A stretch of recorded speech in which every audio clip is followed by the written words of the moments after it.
नमस्कार दोस्तों। आज मैं आपको एक छोटी लेकिन प्रेरणादायक कहानी सुनाने जा रहा हूं। गाय गौरी की कहानी। एक छोटे से गांव में गौरी नाम की एक गाय रहती थी। वो ज्यादा दूध नहीं देती थी और दिखने में भी बहुत साधारण थी। गांव के लोग कहते थे, ये गाय किसी काम की नहीं। लेकिन गौरी कभी निराश नहीं होती थी। हर दिन वो बच्चों के पास जाती, उन्हें अपना दूध पिलाती और अपनी पीठ पर खेल खेलने देती। इसी दौरान गांव में भयंकर सूखा पड़ा।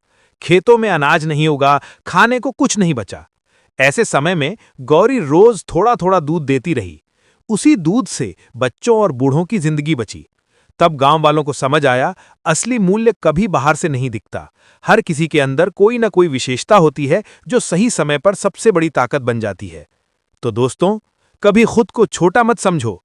मेहनत और सेवा कभी व्यर्थ नहीं जाती और सही समय पर तुम्हारी अच्छाई ही तुम्हारी असली पहचान बनती है। धन्यवाद। भाइयों और बहनों, ये वीडियो आपको अच्छा लगा क्या? तो जरूर लाइक करो, शेयर करो और कमेंट भी करो।